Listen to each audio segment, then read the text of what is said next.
All right, so I just hit record, and I'm here with Coyte Cooper and his wife, Brandy. Coyte, you've been on the show at least once, I think maybe twice in the past.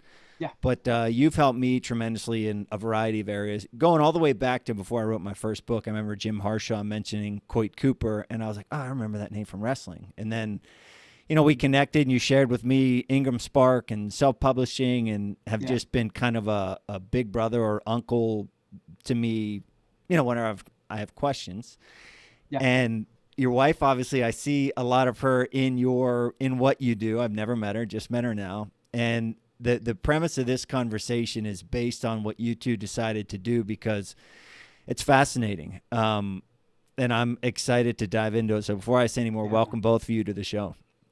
Thank you, man. I don't know that this is not the first time she's been on a show, so you might be getting her. This is her first time, man. She doesn't do much of this, but since we have this new thing going on, we're excited to do a little bit more of it. Yeah, and it is a new thing for sure. So to lay the groundwork of the new thing, from where are you guys recording right now? We're in Kissimmee, Florida right now. Yeah, near Orlando. So I think we're like maybe 5 or 6 miles from Disney World right now, and we haven't been there yet because we're checking out other things, but we're pretty close to Orlando. And I saw your recent post about a Tesla SpaceX launch, and then I forget what the other one or two things were, but that was your day. That was just like a regular Saturday or Sunday for you. Yeah, I mean, kind of. I mean, we go to places and we do our own research, but some of the coolest things we found is we just throw it out on social media. Like, what do we need to see while we're in Florida? And we've had multiple people say you need to go see a space launch. And so we saw one was launching yesterday. So we hadn't planned it even the night before. We just got up in the morning and said, let's go. And it was pretty cool. What do you think? Yeah, it was awesome. Yeah. And then maybe Brandy, you take this one. So you're in Florida, but what are you actually in right now that you're recording from? Oh, we're in our fifth wheel, our RV. Yeah. In your fifth wheel. That's the pull out back here. This is my office. Like, people who know trailers, I once did an interview and the guy's like, you're in your trailer. That's a pull out. I'm like, that's a pull out. This is where I work, but this is also where we live. Yeah. And where are the kids right now? Outside playing with Legos, we man. put Legos and Magna tiles out there, and they're playing. So yeah. So I have do you know of Drew Manning of Fit to Fat to Fit? Have you seen him? I don't think so. No. Okay. So he kind of does what we do in the idea of having a social media presence and teaching a message. And his first thing was Fit to Fat to Fit. Super jack guy, trainer. Had this long, several month process of gaining weight. He wanted to get into the psychology of having to lose weight, and so he demonstrated going from fit to fat to fit. He's doing a fit to 40 to fit now, doing the same thing. Just he's as meticulous a person as you could imagine. Let go of all of that, indulged. It was like the kid in me seeing like Pop-Tarts, Cinnamon Toast Crunch. I was like, man. oh my God. Yeah, oh, right? My goodness. But I'm following his journey, and then I saw yours, and I was like, oh my gosh, these are the craziest in a good way things that I can remember for a long time. Coyte, why don't you lead into it, and then I'll transition to Brandy. What are you doing for people who don't have any idea? Man, we're in adventure mode, man. We it was probably 4 or 5 months ago, but probably before that. We started to move into this about 4 months ago, but I don't know, 6 months ago, Brandy came to me and she said, like, what if we got rid of our stuff and just traveled, right? We got a trailer, and my first thought was like, people know me as like a risk taker, and they assume like I was the person who came up with this, but like Brandy came to me and I'm like, wait, no, like, why would I move from a house to a trailer? Like, I don't even think trailers are nice. And so at the time, COVID was kind of wreaking havoc on my speaking business. And so there was like a reevaluation period. And she came to me and I thought for a second, I thought like, what if we did do this? And I immediately started to think like this is the time, right? My business is different. I can redevelop it. But what if we did? And then one of the things that sealed it, though, we went and looked at trailers. I'm like, dude, these are nice. Like these things are really nice. But our goal, to tell people, we just wanted to go out and go in adventure mode, man. While a lot of people are back and really pulling back and not, we wanted to go out and live life on our terms. We don't want people telling us like, you can't go do this. Like, we wanted to go out and teach our kids, like, listen, you live, you go out, you make adventures. you go for it when you believe in something. Because like we believe in making moments, we believe in trying to create this really amazing family experience, and this was our chance to do it. So man, we're trying to go out to see as many cool things as we can. Our kids get to choose sometimes we choose, but we're just trying to see our country, explore, get out, do our thing, have a blast with our kids while they're young. And I'll say one more thing, we'll probably get into this a little later, but a lot of times people say, that's what you do when you're retired. We've had some people say, wait, you don't do that now, you do that when you're retired.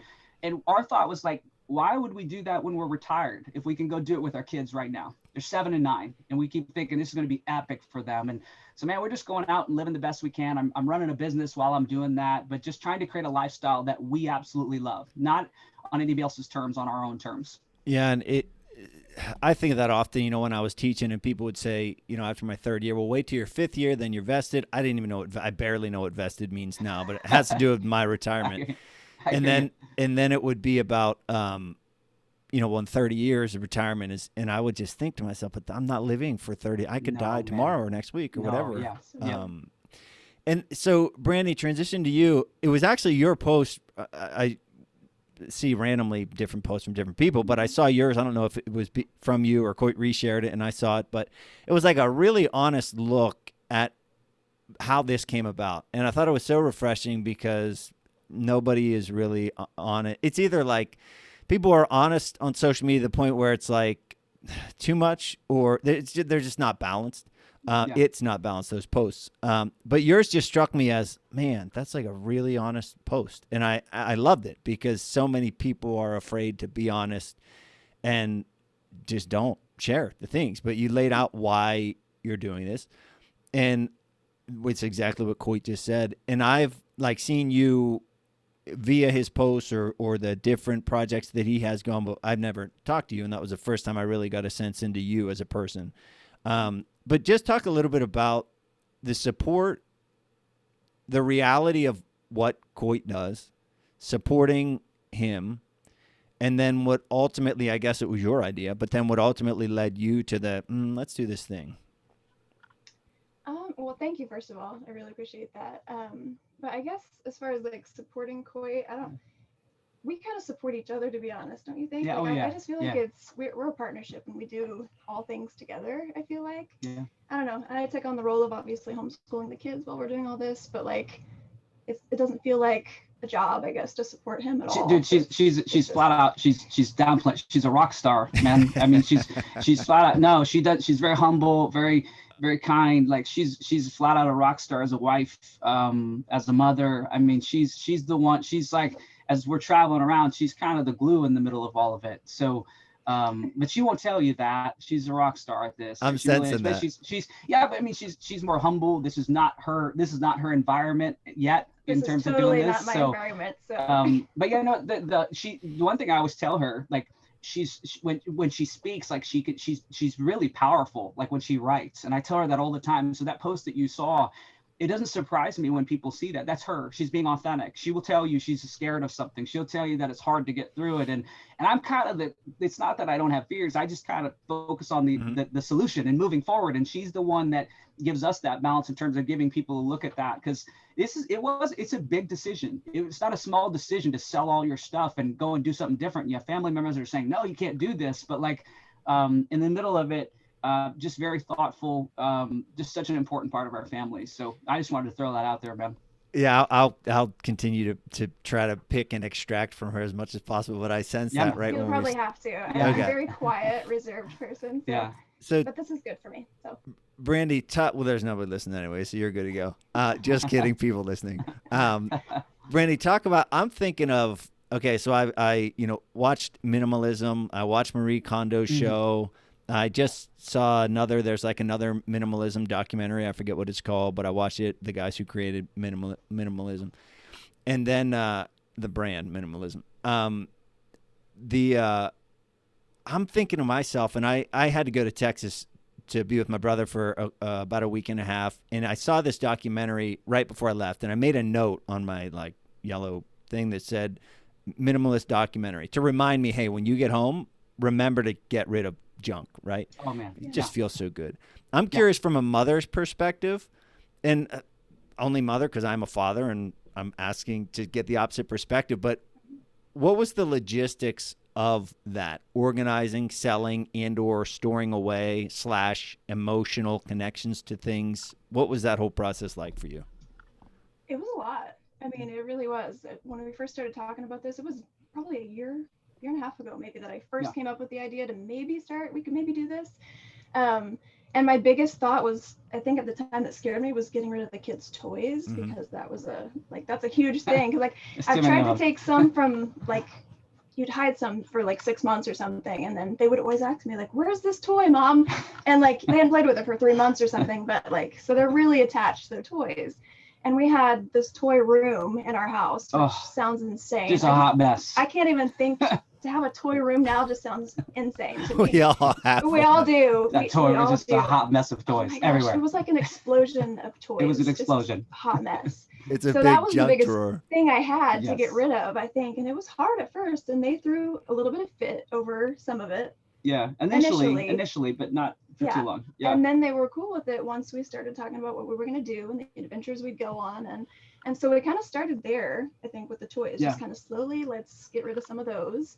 And then we moved on to some of the other things. Yeah. So Some of your listeners will not want to hear this, but like, I think every person should at some point be at least forced for a certain amount of time to push their stuff off, to get rid of stuff, and just to be in a smaller space. Like the coolest thing about this, and there were challenges, like we had to figure out how to sell everything. Facebook Marketplace was amazing for that. Like we had no idea. People just come to your house and pick it all up.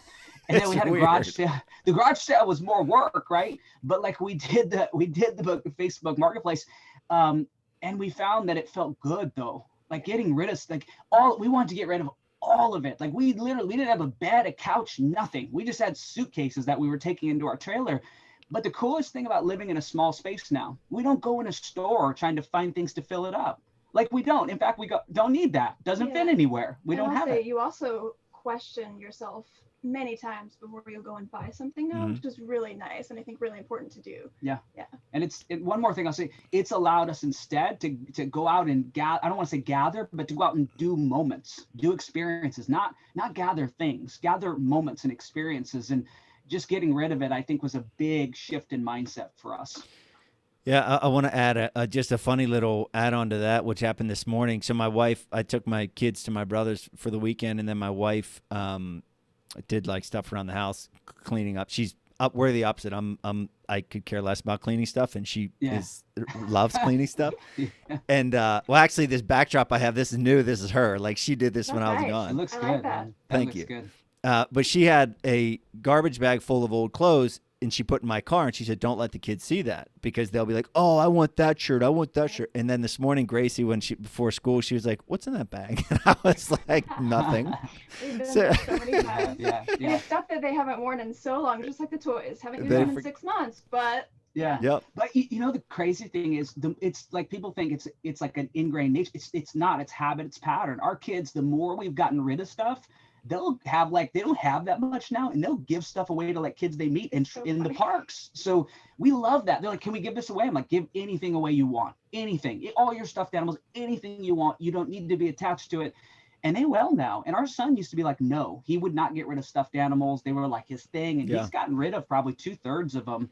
And it's cool to see your kids that way, like just be willing to give and not hold on. And that's been a pretty neat lesson. Yeah, it's very freeing. It even feels free for me to hear you say that. Like just imagining you all and them doing it's that. like the stuff that you own, it almost feels like it starts to own you and your time, and you just And go I was ahead. gonna say, if you could have seen our garage, like we had moved a series of times and we're renting, so like it was just in our garage, and we had a mountain full of stuff we hadn't used in 3.5 years.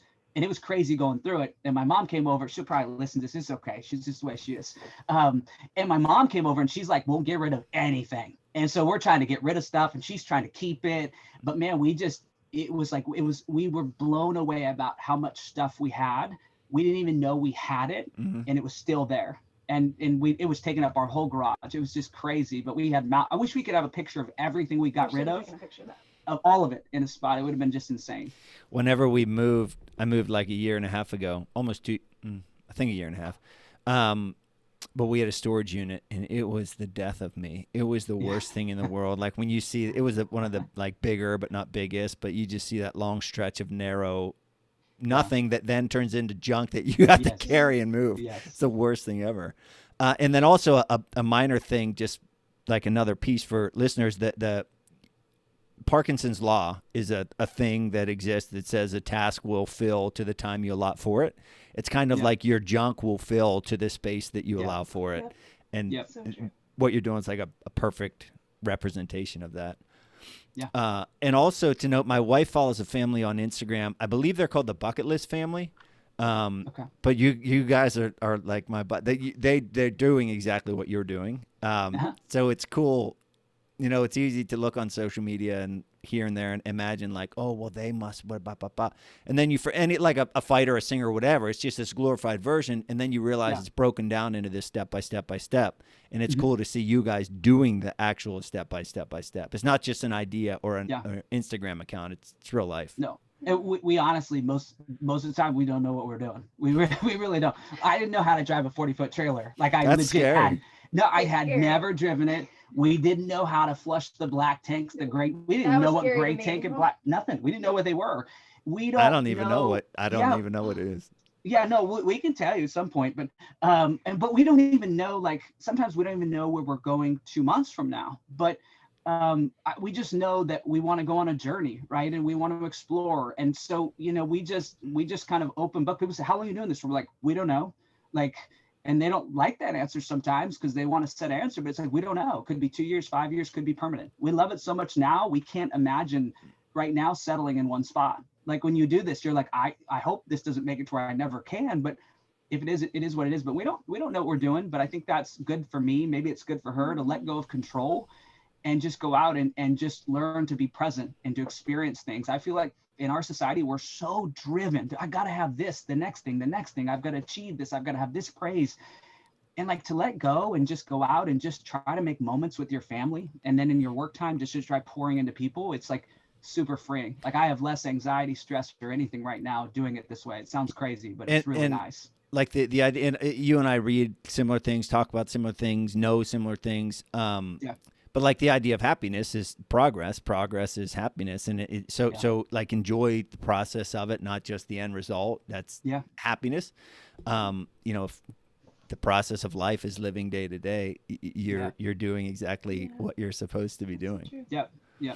And we don't, and but like I said, that's not the model in our society. The model is get up, strive. Even if you don't enjoy it, do it, grind it, do it anyways, and keep doing it until you get to a point where you get to the end outcome and then you experience that. Well, wait a minute. Like, what about the 99.9% of the rest of it? Like, what about learning to find joy in a moment with your kids? Like, what about those things? We forget that as Americans. And like, and this has been good practice for me. Like, when we get done with this, we'll probably go to the pool, and I just need to be at the pool, man. Just chilling, relaxing, calm, center, peaceful.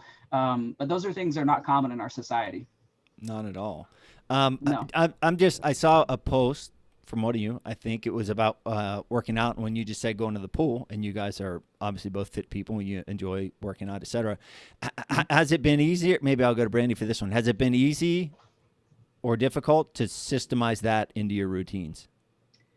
I don't feel like it has, to be honest. I mean, we brought our Bowflex weights with us. We've got those tucked underneath, and we take those outside and do our workouts out there a lot of the time. Sometimes in Europe it's a little bit cooler depending on where we're at. Yeah. But I really don't think it has been.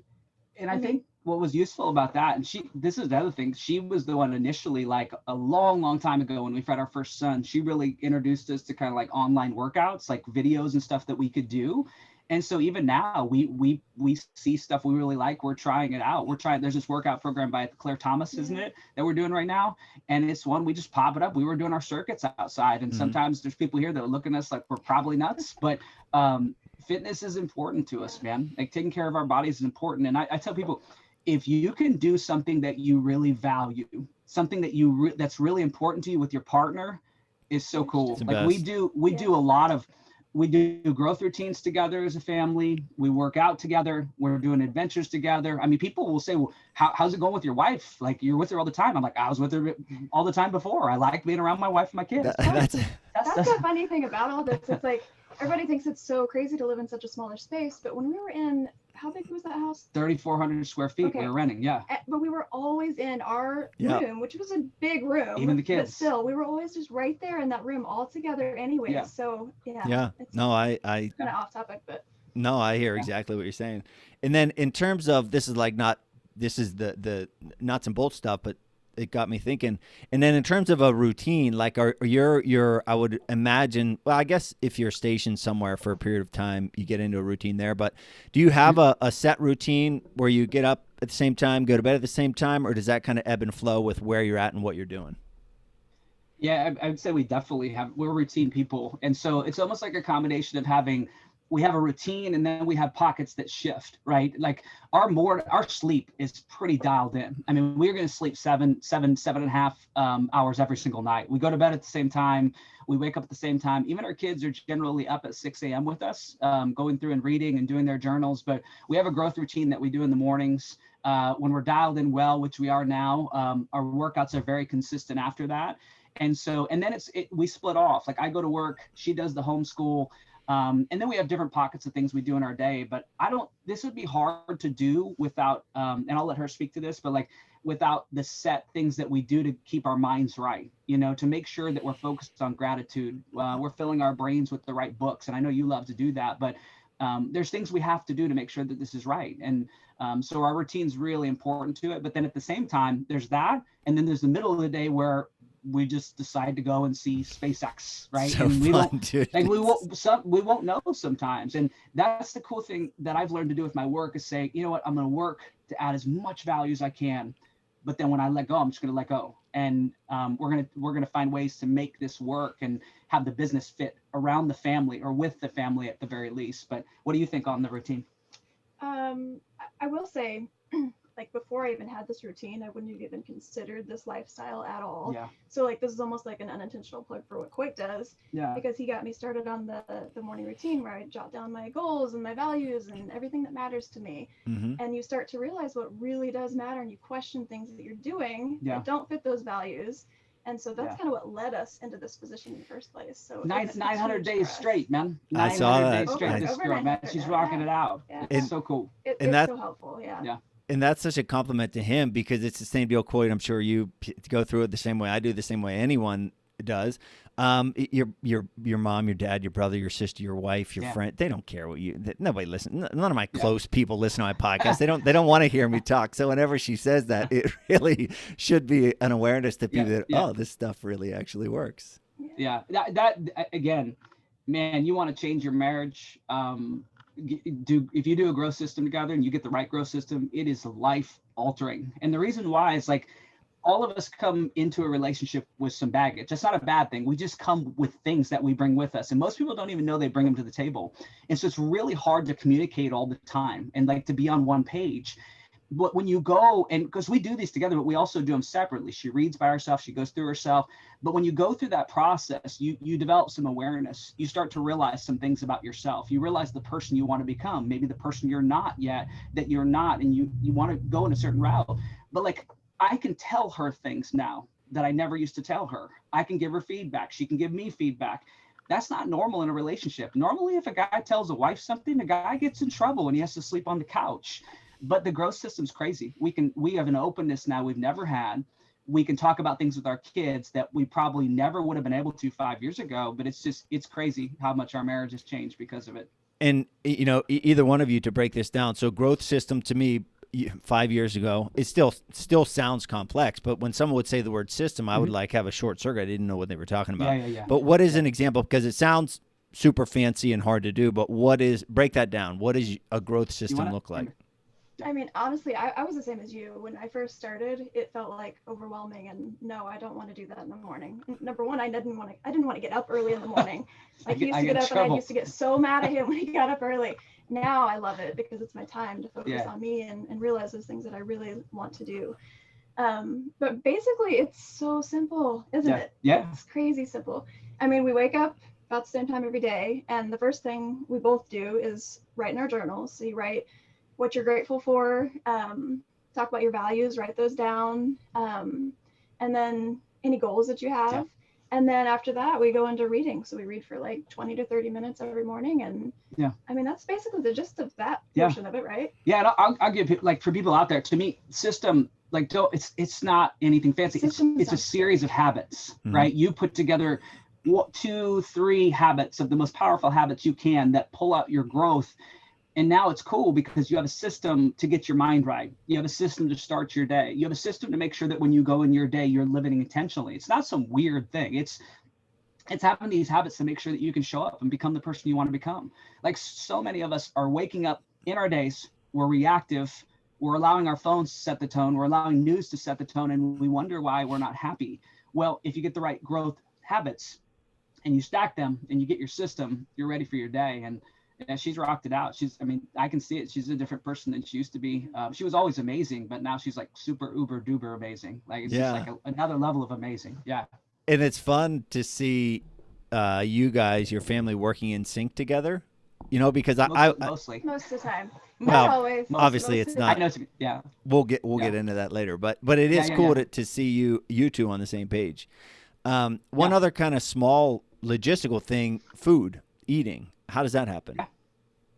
You want it? Go ahead. Sure. I mean, I'll start it, and you can maybe finish and say things a little bit more eloquently than I think sometimes. But we actually have a pantry in this thing that's bigger than the pantry that we had in our 3,400 square foot house. Yeah. So there is zero excuse. We've got a nice oven, we've got a stove, full refrigerator. So the only excuse, like Coyte said, is if you just decide not to eat well or to cook your own food. That's the only excuse to not do it. And we do eat out occasionally, like we'll go and explore and go to a restaurant somebody's recommended or something. But I mean, it's really not been hard at all. No, the only thing that's kind of hard is like the space is small. So like when we're helping cook with each other, we're bumping into each other, but I don't mind that kind of stuff. I like being close to her. So it's all good. The one thing though is you have to be flexible when you're moving. There's different grocery stores. In different grocery stores, this is a first world problem, by the way. Different grocery stores have different types of ground chicken and stuff like that, or not at all. And so you have to be flexible, and you can't be attached to any one brand or product that you want. Which is a good lesson in itself. Yeah, it is. Yeah. But trying to make sure we're getting the right foods to eat for energy. The hardest thing for us right now is we eat pretty good, but it's continuing to get our kids on board, but not forcing them. We don't want to force our kids. We want them to see the benefit of it and choose it, because that's the only way we win. And so the hardest thing with everything that we do is trying to find ways to get our kids to opt in and choose, so it can become lifestyle for them too. Yeah, and my brother and I just had this conversation over the weekend, but it is modeling it's like you only have so much influence, and modeling it is by far the biggest. Yep. And it's that way in everything that we do. Like everything. Yeah. Everything. We were just talking about that the other day. Yeah. Yeah. Yeah. And because you know this too, but like some of your listeners might not, when it comes to learning, I don't remember the exact percentage, but it's like 17% of everything that you say might go in, but like the amount that's modeling isn't like 60 to 70% of all learning comes from modeling. So you can say, hey, you shouldn't drink alcohol, but if you're drinking wine every single day, all your kids are hearing is like, once I get the chance, might as well do that. And so for us, it's like, how do we model in a way where our kids are going to pick up from us and live an extraordinary life? Like that's what we want, is to model so well that they go out and they make those choices. And we're not naive. They're going to choose some things. They're going to push and choose some things that they want, but we don't want it to be because of stuff that we've done. We want to model in a way where they can always say, man, they were great role models for that stuff. That matters to her and I both a lot. Yeah, and it again, that's another reason I'm connected so much to this, is because I feel the same way. You know, my kids are a little younger than yours, but my wife and I are not very far off from where you're at right now. And it's so like the modeling thing that I get my like control thing. You were talking about letting go of control with the grocery store. With me, I just feel so much angst. And if my son or daughter makes the wrong choice, I feel so much angst because I want them to do so well and I want them to be happy. Yeah. And if they make a choice and I'm like, and then I can't control that. So it's overwhelming. So it's comforting to think that your control is limited, and your best way to not enforce, but your best way is to model it. So that puts it all on me. Right. And that is total control. You can control that. Yeah. Correct. Yeah. So true. And the one thing too, you'll see this already, but as they get older, the more you push, you're their parents. This is how they test out what they're going to do in the world. They will push back. So sometimes the best thing you can do is let go and say, go ahead, have that. I just want to be clear. We tell them at some point, I just want to be clear. Just make sure that you know what that is. And No.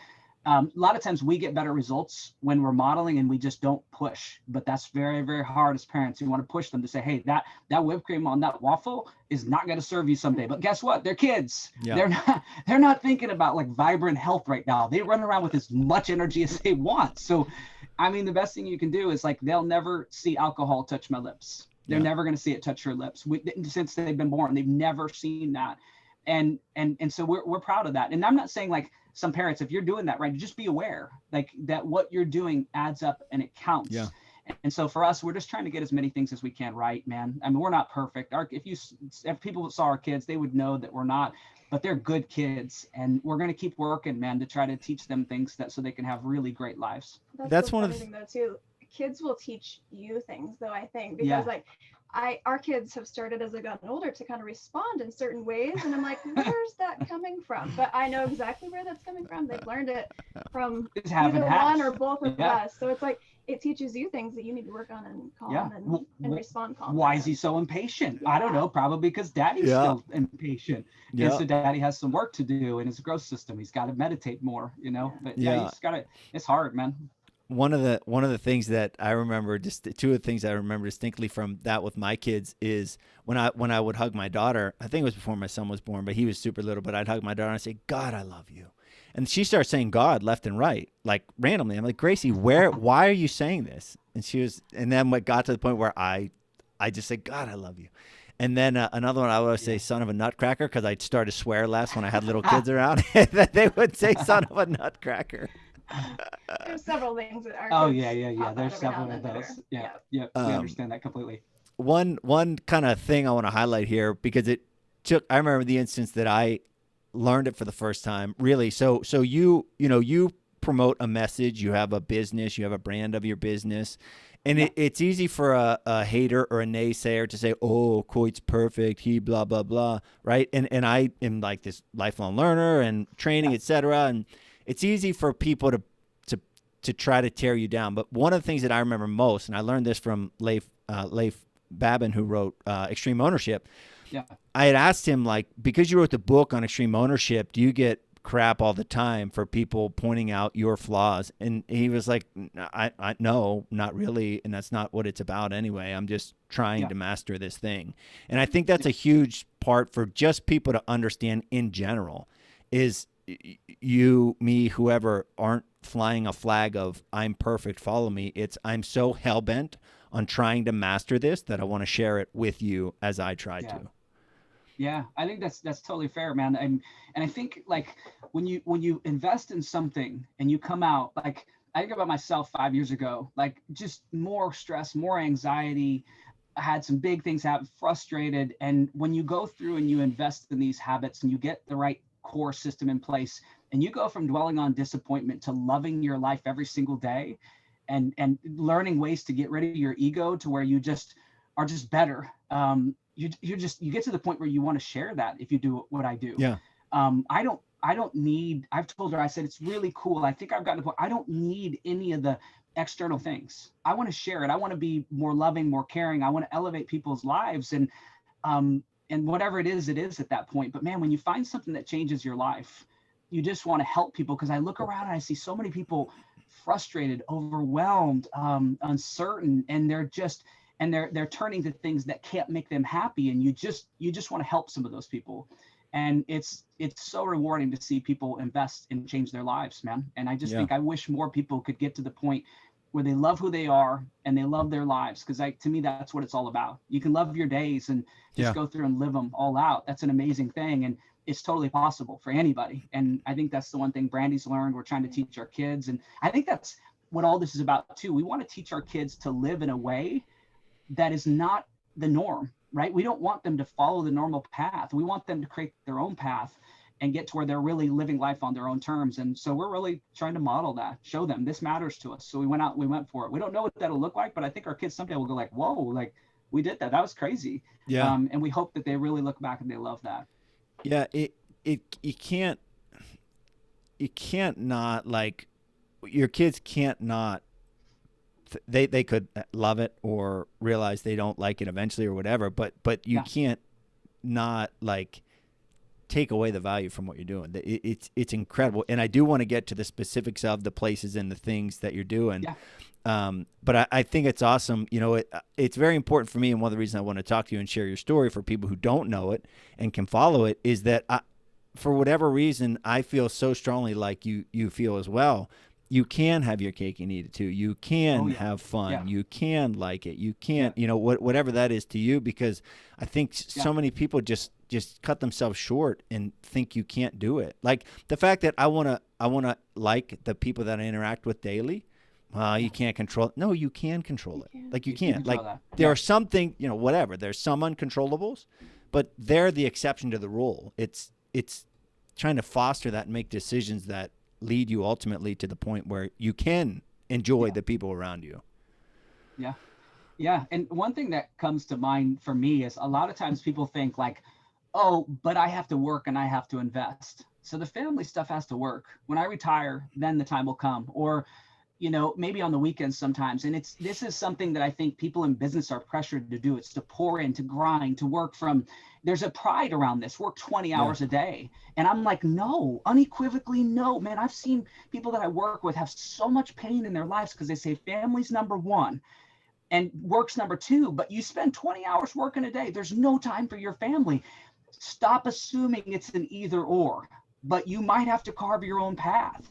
You might have to change the way you see things. You may have to find a way in your business to add so much value in 4 hours or 5 hours a day that you can create the abundance that you want. And then you can take your butt to go to the pool, to go out and explore. And I assume that that's possible. Like, I think that's possible. And so this is us trying to create a life that we absolutely love. Not that we're going into and go, I don't feel like it. No, we're trying to create the life we want to be living right now, every single day. And that involves me creating a business. I told you the other day, I don't want to wake up and feel like I have to do anything ever. Mm-hmm. And some people say you're lazy. I'm not lazy. I want to wake up every single day and look at this and go, I'm going to create one of the best coaching clubs in the world. And I'm going to start doing that in 3 or 4 hours a day with my growth routine and everything else and modeling with my family. But I want to show people it's not either or. You can have an extraordinary family life and still do amazing things in your business, but you might not be able to do that following the norm of our society and what everybody else is telling you. So I get a little bit fired up about this, and she does too. But you're right. It's not an either or. You need to sit down and decide what you want your life to look like. There will be risks there, and you have to be willing to take those risks, but it's worth it.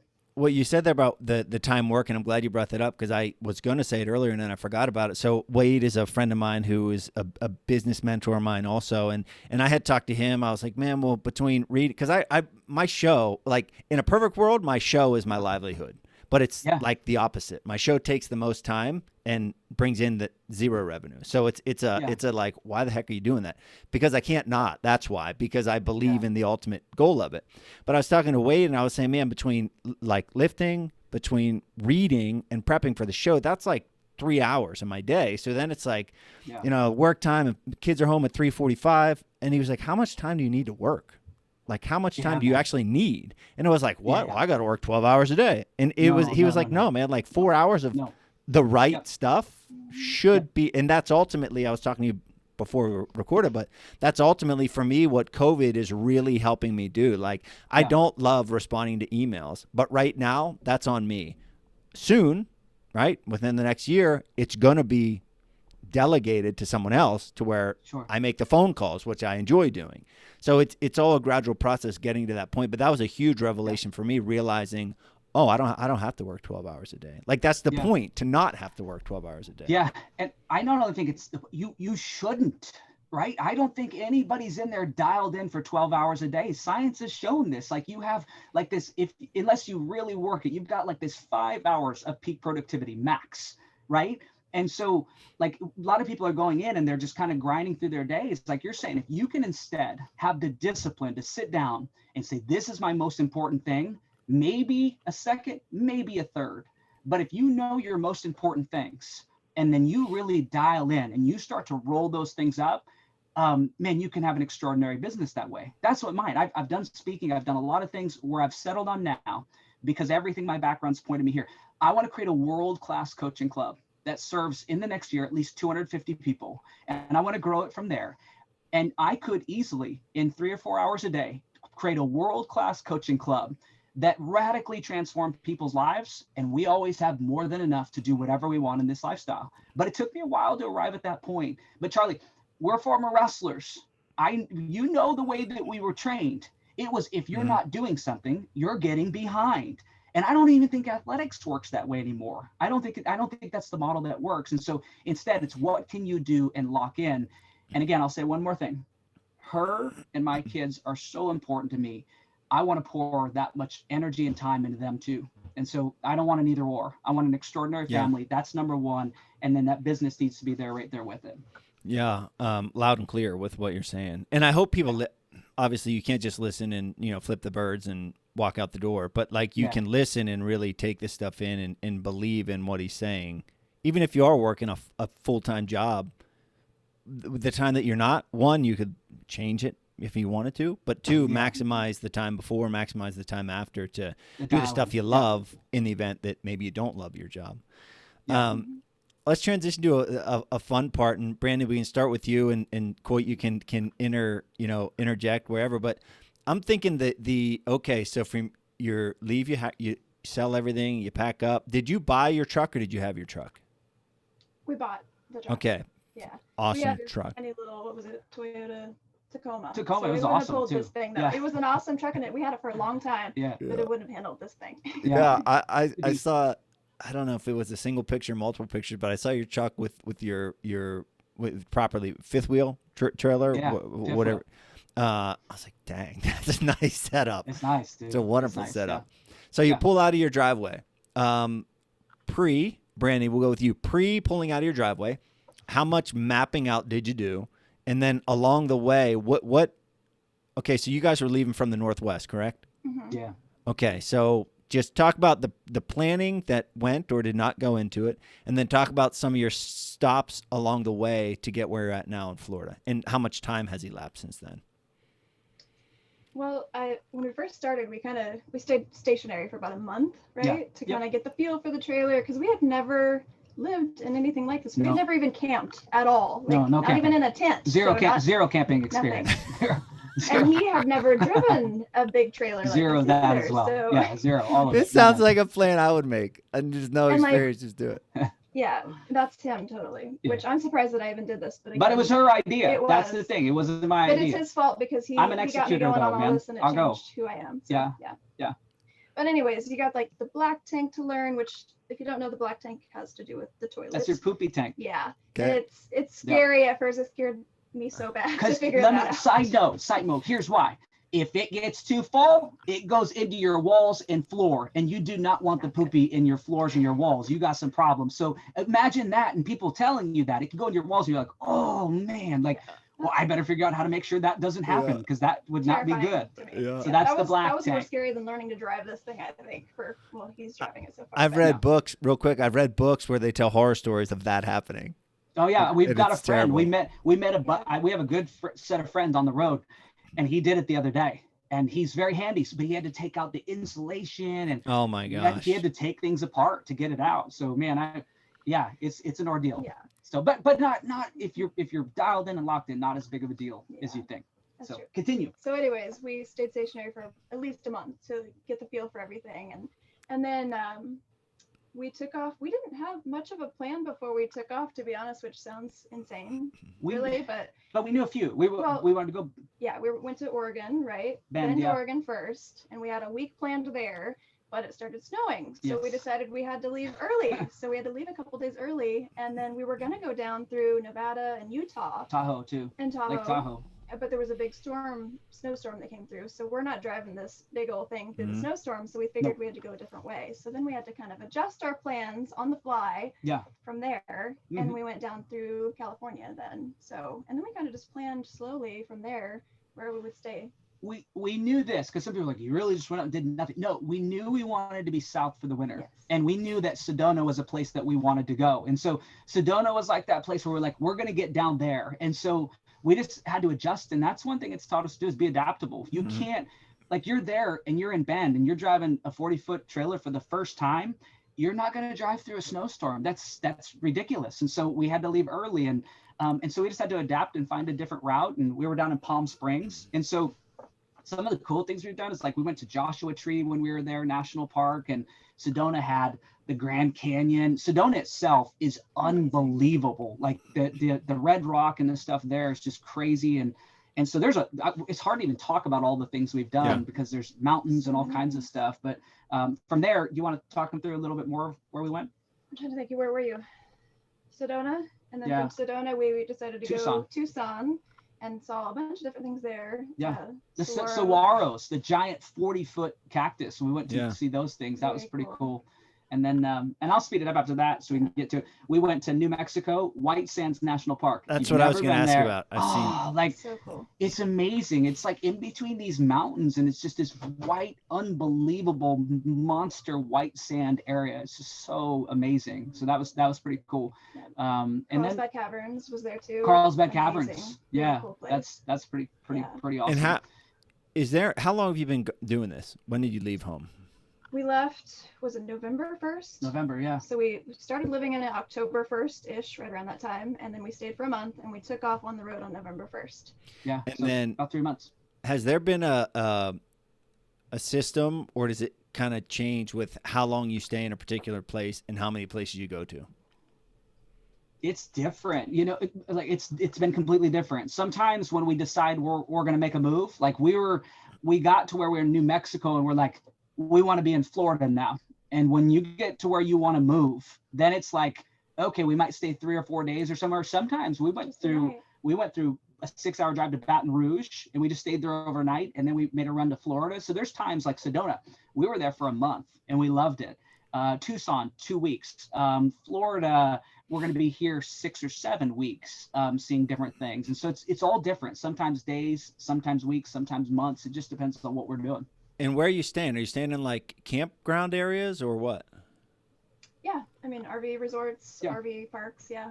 Yeah, and they're all so different. Like, I think if you're going to do this lifestyle or anything similar to it, you got to get your mind to where you're focused on the right things and you're focused on gratitude and stuff. Because you go to new parks and if you're looking for the things you don't like, you're gonna find them. You'll find them. Yeah. And that's life, right? Yeah. But if you're looking for things that are good, every park we go to, we're like, oh man, I really love that. The pool is right behind our trailer in this one.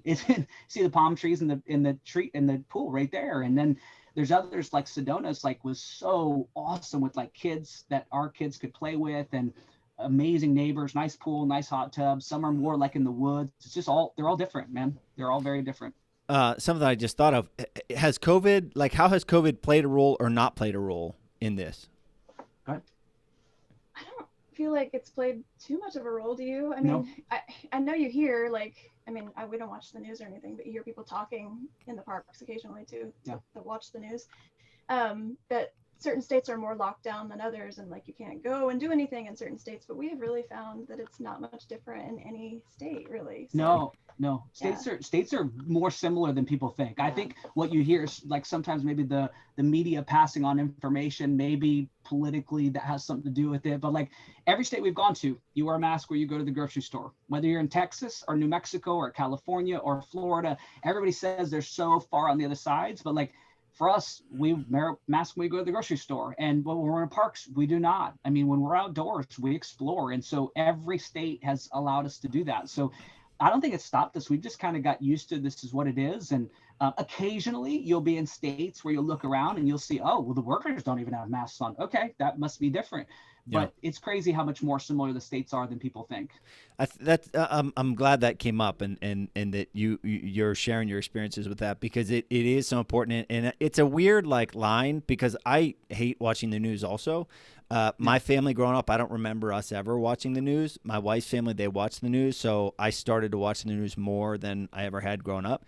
And with the election and everything, I got so into it. And then after it was over, I thought, oh my gosh, that was the worst time I can remember in my life for the recent past, because I was so angsty and irritated. And it was just terrible. So you want to stay informed, but informed from the right sources, because you just laid it out. As much difference in whatever as it says there is a lot of time. I mean, we have friends in Kansas, friends down south, friends wherever, and you just realize that, it's just you kind of be precautious and live, period. Yeah. And I think just telling people know what's at stake when you're watching the news all the time. You're going to get the opinion that people are bad and people are doing mean things and nobody likes each other.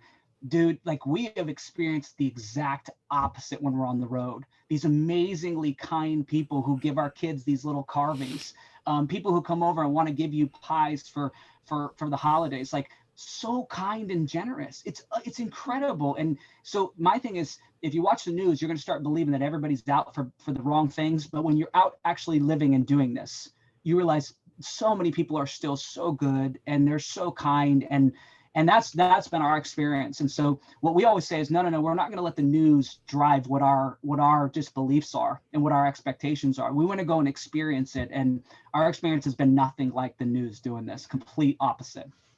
I got thinking when you were talking about that, this schooling, are your kids still enrolled at your school back home? Just doing it virtually? Nope, Okay. we're just doing our own homeschool thing. Mm-hmm. Yeah, Okay. It's been good, and we have our chaotic, crazy days too, but overall it's been really good so far. And then I'm just curious in that because of education and teaching and everything, but where I think it's awesome, and honest to goodness, more not power, but whatever to you, because I have fantasized about doing that, right? Because there's certain things. A kid is the product of their parents. So your values you want to push, like I can't push my values on just the regular person walking down the street, but like these are my kids and I want to share with them what's important. And as I've gotten older, I've realized, all right, there are some gaps here that in education that I want to fill. And I've fantasized about what you're doing in terms of, man, what if I just took them under my wing and I really taught them life, right? This is life. So it's inspiring to hear that. Also curious, like, where do you get curriculum is a fancy word, just like system, but what you're teaching them, what you're going through. I know that from, March until school, I learned there were a lot of things on Amazon that teach a lot of basic skills. Yeah. My kids are learning, my son, especially with these, there's a series of books I'd recommend all parents called, I think that it's called Who Would Win. And it literally like pits this animal that fights this animal. They're so good. Carter loves those. Yeah. Maya does too. Yeah, but it's like they're filled with stuff. So I'm like, dang, this is awesome learning. So, but anyhow, what are some of the resources and materials that you're using to teach your kids, and some of the things you're teaching them or not teaching them that I would be surprised to hear either way? Yeah, this is kind of a good question, because we've talked a lot about this, and it's like, that's something that I kind of struggled with when we first decided to do this. And I'm like you, I always wanted to homeschool my kids, but I was always kind of afraid to like pull that trigger and do it. But then COVID and all this kind of just set the ball rolling, and we decided to go for it. But I will say, like, it's intimidating to try to think about all the things you want to be teaching them. And then you have the pressure of what you're supposed to be teaching them, like they are supposed to learn from school or whatever. And you come to find out that you don't have to do everything that they're learning in school. You can do it differently and do it your own way, which is nice. And I'm just now starting to feel comfortable with that, I think. Yeah. And we've even talked about maybe even cutting out certain subjects. Like, we'll cover a little bit of it, but do more of like what Coyte teaches, like teach them about values and meditation and all of those things, which I think are actually far more important than, oh my God, so much better than any other subject, to be honest. Yeah. We have an idea, like she's done an awesome job, and I think she can talk a little bit about like some of the resources that they use on a day-to-day. But like one of the things we've talked about is saying, as parents, what do we want our kids to get from not just school, from us? Like, what do we want them to have learned? Like, what's most important to us? And we've sat down, and right now we've started to brainstorm on like a kid's growth like type curriculum. Like, they have their own journals, they use those things, but we want to get to where we teach them about choosing calm, like about creating that power of choice. We want to break down these little topics that we start teaching within a curriculum for them, and tie that to their journals, because like I don't think there's anything they'll learn in school that's more important than meditation. That's just my belief. I don't think there's anything, no math, no science, nothing that they can learn that's more important than learning to breathe and calm and center themselves and learn that skill set. Because that to me is the one of the keys to happiness. So for us, it's like, how do we create that where we're teaching them why, giving them the structure to turn into a habit? Because they meditate every night before bed, but we want to give them more than that. But we're starting to talk about that, and that's where her and I will work together on something like that, creating a curriculum. But man, it's kind of the combination of that versus like she's found some math and writing and stuff that maybe we're not as equipped to teach. Yeah. But just finding those resources. So to segue or add on to what you just said there. So a large portion of my speaking and my heart, my passion, my purpose is with students, and social and emotional learning, SEL, is like the I don't want to say the new, but that's the topic, or that's the tagline, or that's the subject, that's the area that all schools are focused on: social and emotional skills, right? How to interact with other people, how to make positive choices, how to control your emotions, all that stuff. And it's so I wish. So you mentioned what you're building, right? So from my vantage point, I wish I could just hit a button and have access to millions of parents, teachers, educators who would listen, because the challenges, the high anxiety, high suicide rates, all this, the negative stuff amongst young people, it's not because they don't know their subject. It's because they don't know how to cope with the things life throws their way. So when I have not a lot, but more than a few administrators or school people reach back to me and say, we're not taking any time away from the classroom, or we already have too much virtual time, we're not doing any more virtual time. And it's like, gosh, this is what they need more than anything. So I can't agree with you more on what you're saying. Yeah, we've always said, like, the stuff they're doing that we're starting to teach in the morning, gratitude, goals, and these things where we're pointing their brain in that direction, that to me is more important than anything they'll learn in school. And in our world, what we talked about is we wish in school they would have those. They would have the journals, and they would have teachers talking about gratitude every single grade. They would have them talking about these things as a core component of every class. Because people act like it would take a long time. It doesn't have to. It doesn't have to. You could allocate a little bit of time to teach once a week or once a month, and then just work the habits every day. It would be crazy powerful. And I saw this work even at the college level when I was a college professor, teaching goals and teaching habits around that. I'd have kids come in, and all we did is I taught about it, and then we gave them some of the kind of the things to write them down. And I had kids come back and say, man, like, first time I've ever made the dean's list. My family has never gone to college. And it's just teaching them to do these little things consistently. And then I think if it can't happen, hopefully it happen at home, but just teaching kids to the implications of technology and disconnecting, that I feel like that should be taught in school as well. But like you said, they don't want to take away from the core curriculum, which is not near as important as other things. Yeah. And I lost my train of thought, but I want to drive home the importance. The conversation. So with I created this, one of the things that you've probably seen me post about, I don't think we've talked about, was Spaniard School. And Spaniard School is, I do a presentation, we do a Q&A, and then the continuation part of that is Spaniard School. And it teaches the things we're talking about: controlling emotions, positive choices, discipline, commitment, goals, etc. And what I've seen, and you guys live it, I'm sure, when you do this with your kids and know the power of it, is a lot of times it's so simple. It's topic, lesson about the topic, conversation about it. That like talking, kids hearing, offering, like, that opens kids up. So I did an alternative. There were 40 alternative. It was an alternative school, 40 students on, and it was about developing your own life principles, right? And it's a little 10-minute module, a little bit of a segue, and then share with me one of your life principles. These kids were like saying stuff that it was tugging at my heart, tearing me up, inspiring me, thinking like, wow, all of this is inside those kids that they don't get to share. So it's so important. It's so important. Yeah. No, that's awesome that you're doing that, man. I wish more schools would dive into that and make parts of that what they're teaching, because it would be transformational for kids. Absolutely.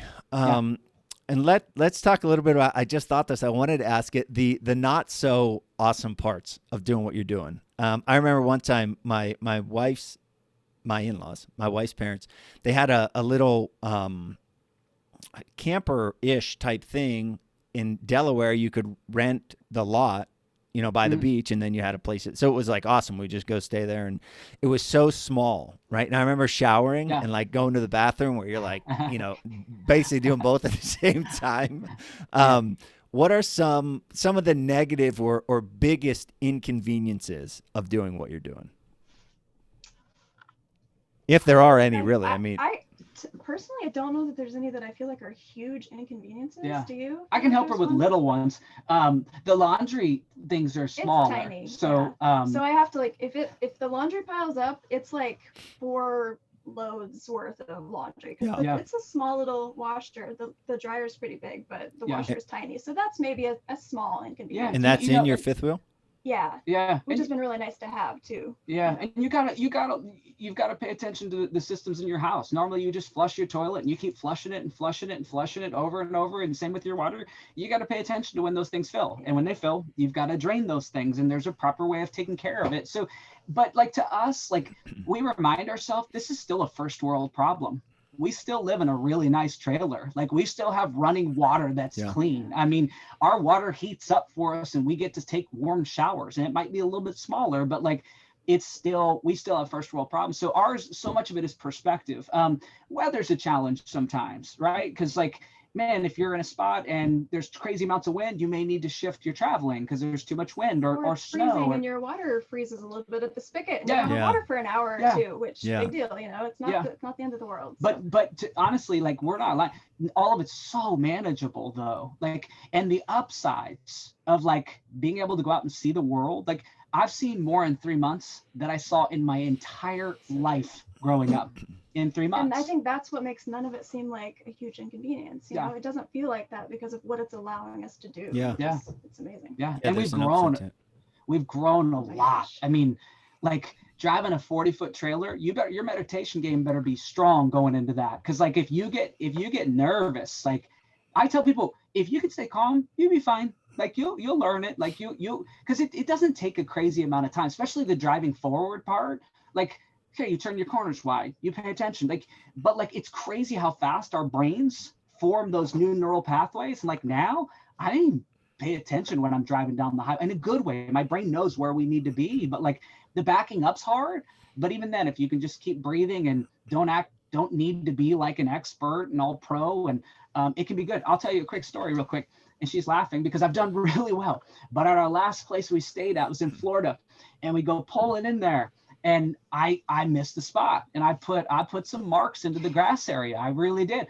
And I'm sitting there and there's people watching you. So maybe that's an inconvenience. And kids in the back yelling and a dog. It's a lot. No, the kids didn't get out. So the kids are back there and they've been in the car for 6 hours, right? So even no matter how well you do, they're talking, they're amped up. And so I'm trying to back up and get in there. And I'm not hitting it, man. And I'm not going to hit it. There's not enough room.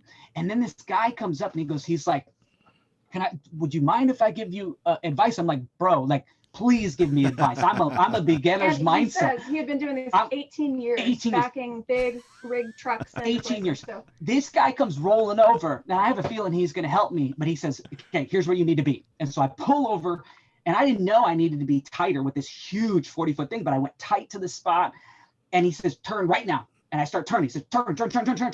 And this guy, like, it's unbelievable. He's like turned reverse, watching it back, and he's like backing me into it. But like went right back in where it needed to be. But that stuff, if you're not calm and you're not growth mindset, that would be miserable and it would create anxiety. But I've got my meditation dialed in. I'm all about growth. I'm not going to take it personally and pout. I'm just going to get better. But that guy taught me a lesson, man. That won't happen again because I learned it. But if you're just open to growth, like, you're going to get so much better. I'm a different person than I was 3 months ago because just learning to let go of control of the weather and everything else and just being open to whatever it brings you. What about you? Oh, for sure. I mean, you know me, I'm always been one I want control of a lot of things. Like, I don't like to feel like I'm not in control of stuff. No. And this lifestyle, you've got to get used to that. And it's been good for me to grow in that way. Yeah. But the lifestyle also, like, when you go into something challenging, I think, like, she has reasons why, like wanting to control. She's had hard things happen in her past. We all have those things that make us act in certain ways. Yeah.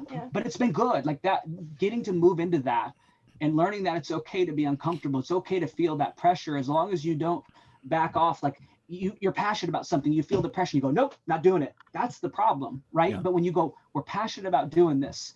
Like, at the beginning, I felt it, but I didn't push that down. I allowed myself to feel it. I said, okay, well, let's keep moving in. Why am I like this? Well, I wanted to control too much. Let go of control, Coyte. Yeah. Like, just move into this. And the more you do that and the more you move into the driving and stuff, it goes away. And then you realize it was never that big of a deal. And so you really grow from it. So it's just crazy.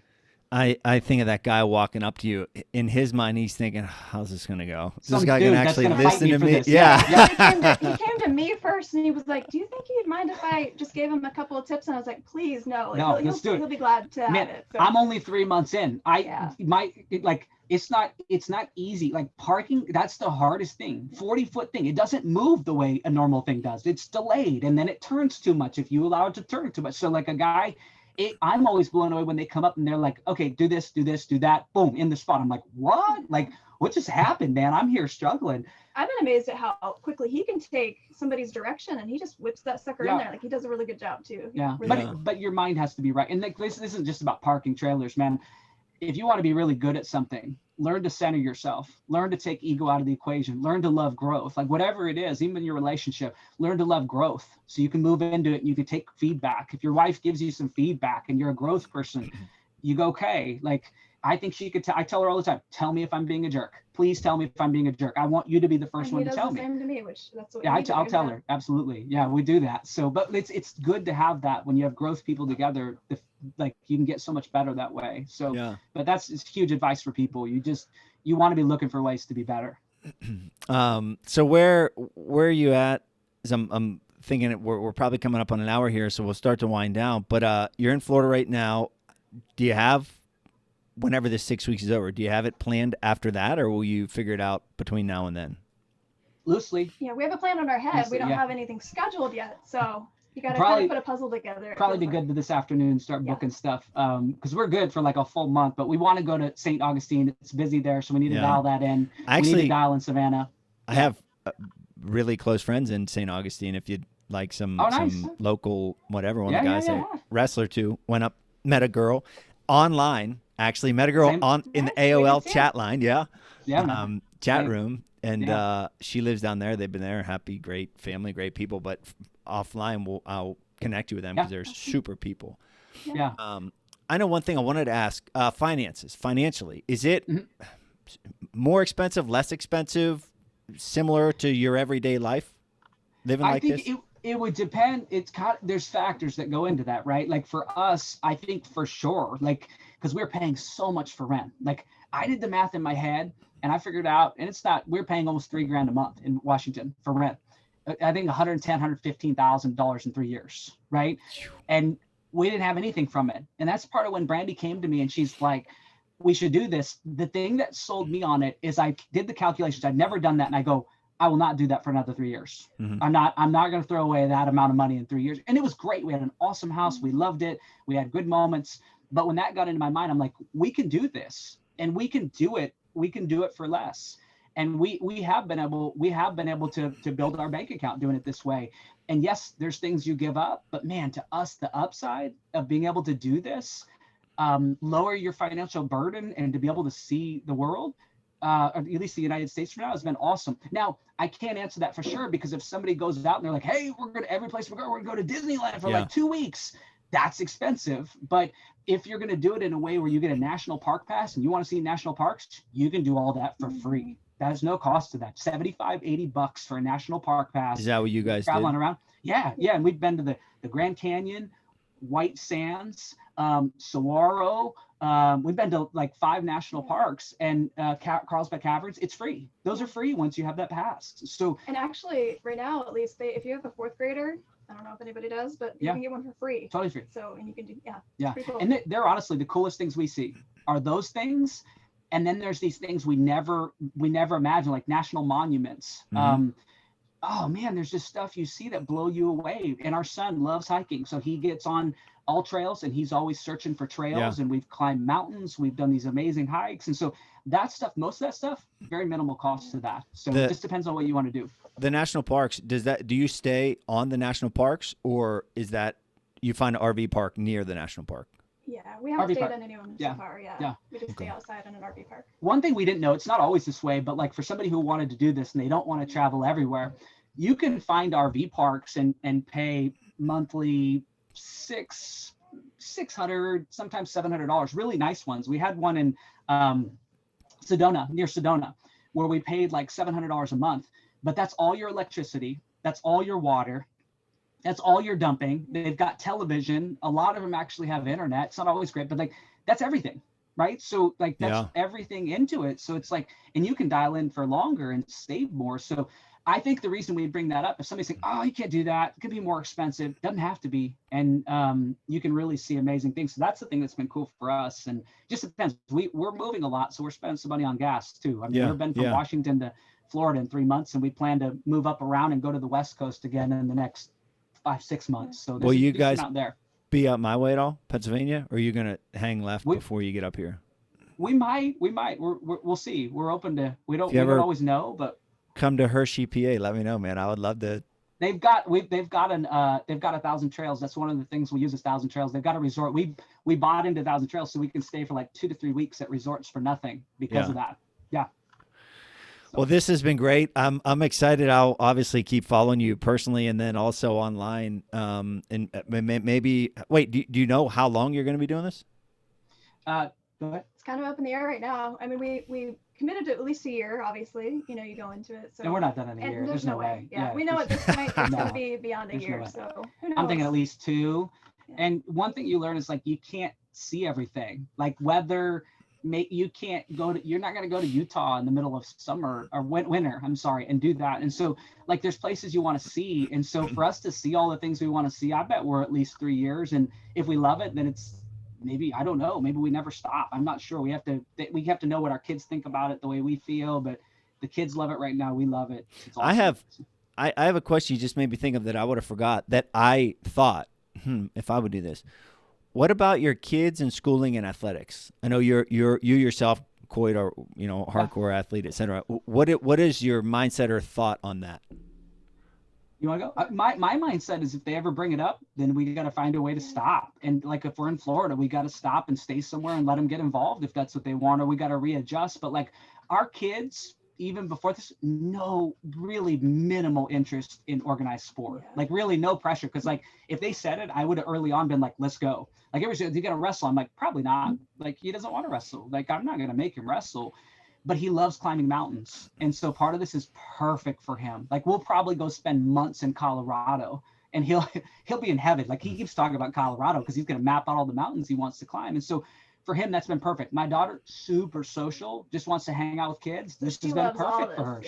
She's visited with kids. When there's no kids in the park, she's making friends with 65-year-olds. Like, so we'll have to address that when the time comes. But knowing Carter for sure, Carter loves mountain climbing. I don't think it's going to be organized. He's more of the mountain climb, kayak, things like that. And so Maya's doesn't want to do anything like that yet either. Your response was a lesson to me. Like,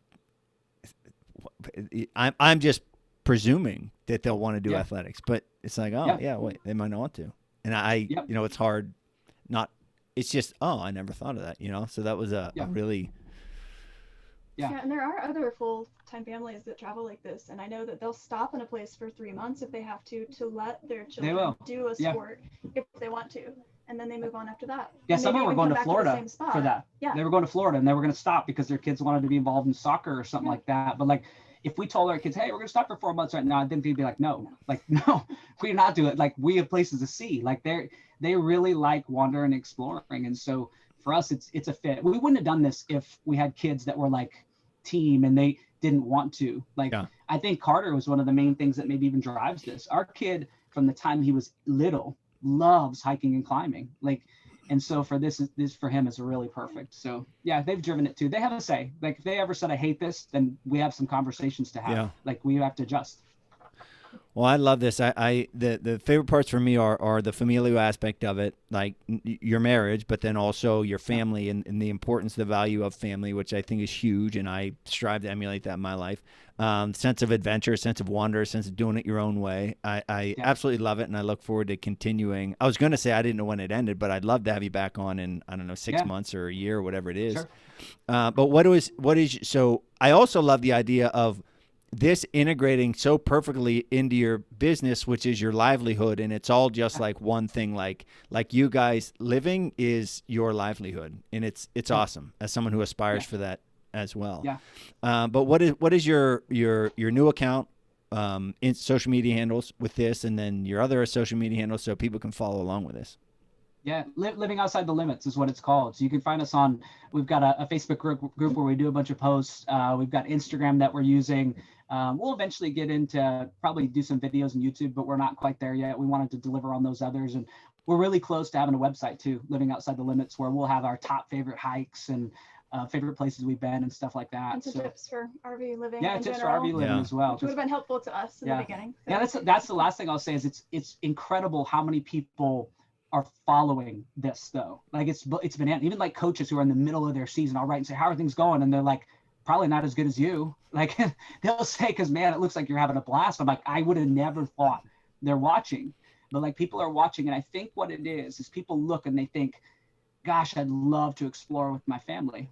I'd love to go out and be able to do that. And so I think this is not only for us. I mean, at the core of it, it's for us and what we want to create, but we'd love to turn around and inspire people to say, if you want to do this, you can do this. Or if there's another version of this for your family or yourself, don't be afraid to go and do it. We've had risks in this, but we're willing to take the risk because the upsides are really, really tremendous. So people can do it, man. If there's things you want to do, don't wait. Nothing's guaranteed. Live right now. Well, for better or worse, man, if I do something on a small scale or big scale like this, unfortunately, I'll be calling you a lot. Asking you That's okay. questions. That's okay, man. We're trying to document and pay attention because we don't want to lose the beginner, like what happened at the beginning. Yeah. It's crazy how fast you pick it up if you have the right mindset, though, man. It becomes really cool. We look forward to new sites and stuff, and yeah, it's exciting. Well, I appreciate it. And Brandy, you did awesome, and I appreciate Thank you you. being here. When Coyte, he said, should my wife come? I thought that'd be awesome. That add like an extra element to it. So I appreciate you being here. And thank you so much for having me. Yeah. And for better or worse, I feel like as you continue to do this more and more, Brandy, you'll be speaking and videoing and doing stuff more and more. So I'd like to think I could do that. Yeah, she won't need me. I'll just have to go take care of the kids, and she'll take the interviews. Well, this has been awesome, guys. I appreciate your time. Thanks, buddy. Thank you Really so appreciate much. it.